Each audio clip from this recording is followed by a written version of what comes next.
মাঝখানে ডাক্তাররা এসে বলে আসেন আসেন আমরা একটা সেলফি নেই। আমরা গুলি খেয়ে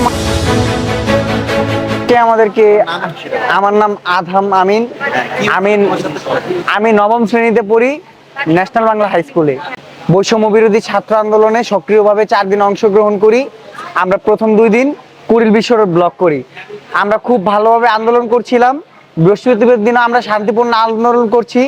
স্বৈরাচারী পুলিশ বাহিনী আমাদেরকে ইচ্ছা মতো রাবার বুলেট আর ছিঁড়াগুলি আমাকে মারে। তো আমি সবার সামনে ছিলাম, আমার সাথে আরো 10 জন ছিল। আমরা 10 জন দৌড় দেই নাই, বাকি সবাই দৌড় দিচ্ছে। আমি সবার সামনে ছিলাম। আমার এই পাশে একজন ভাই ছিল আর এই পাশে কিছু ভাই ছিল।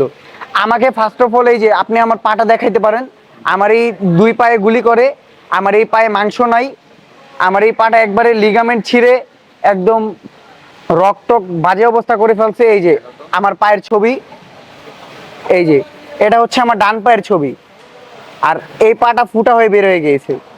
আমরা জানি বেশিরভাগ ডাক্তাররাই হচ্ছে অনেক ভালো মানুষ, কিন্তু এই ডাক্তারের মধ্যে লুকিয়ে আছে স্বৈরাচারী শেখ হাসিনার কিছু চাটুকার ডাক্তার। এদেরকে আমরা ডাক্তার লীগ বলে থাকি। এই ডাক্তার লীগের ডাক্তারেরা গুলিবিদ্ধ হওয়া ছাত্রদের সাথে কেমন ব্যবহার করেছিল চলো আমরা শুনে আসি।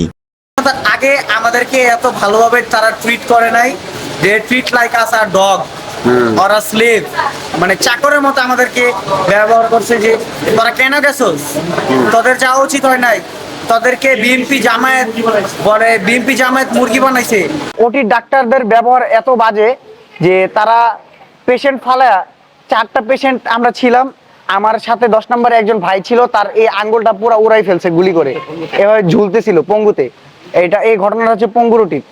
আর একজন এখানে গুলি লাগছিল, তার অপারেশন চলতেছে। অপারেশনের মাঝখানে ডাক্তাররা এসে বলে আসেন আসেন আমরা একটা সেলফি নেই।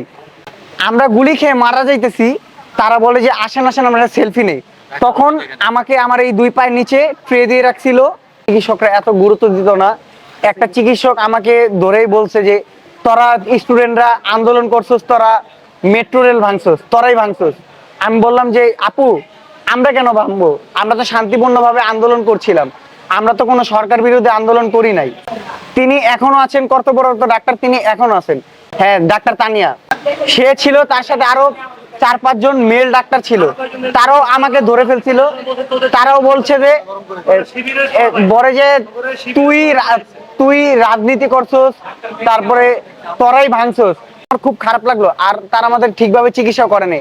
আমার পায়ে, হ্যাঁ আমার পায়ের সমস্যা, তারা আমাকে 6 ঘন্টা 7 ঘন্টা 5 ঘন্টা, সর্বোচ্চ একদিন আমার 9 ঘন্টা লাগছে, আমি ড্রেসিং এ বসে ছিলাম।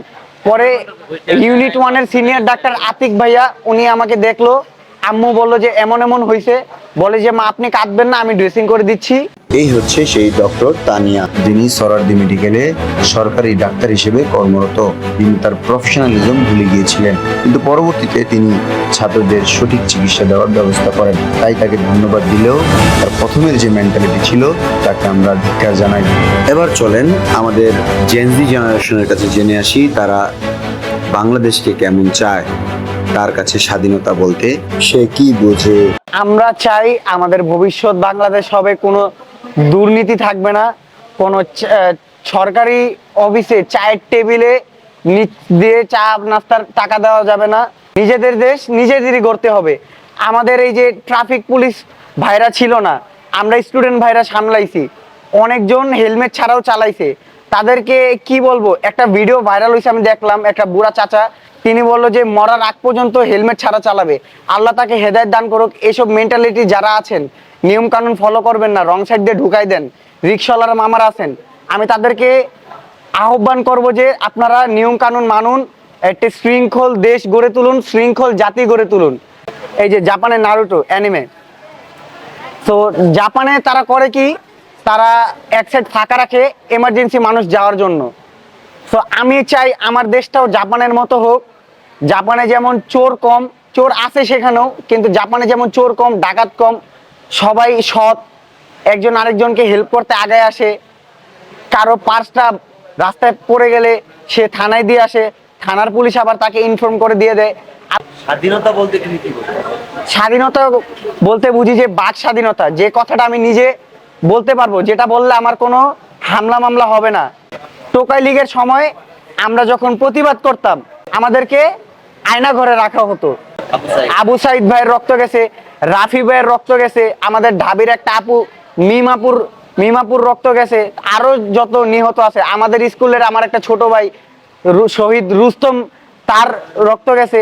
আমরা চাই তাদের শ্রদ্ধায় জাতি আমাদেরকে আজীবন মনে রাখুক, আমরা একটা সম্মান পাই, আর যেন আমাদের উপর নির্বিচারে গুলি না হয়, আর যেন কোনো ছাত্র আন্দোলনে পুলিশ এভাবে আমাদেরকে নির্যাতন না করে। আর ইটালির যারা রেমিটেন্স যোদ্ধারা আছেন তাদেরকে আমার একটা সেলিউট, আপনারা বৈধ পথে রেমিটেন্স পাঠাচ্ছেন, এখন ইটালি থেকে বৈধ পথে রেমিটেন্স পাঠানোর হার 2 গুণ হয়ে গিয়েছে, তাদেরকে আমার অসংখ্য সেলিউট। আর যারা প্রবাস থেকে আমাদের দেশের জন্য কষ্ট করে রেমিটেন্স পাঠাচ্ছেন তাদেরকে আমার সেলিউট।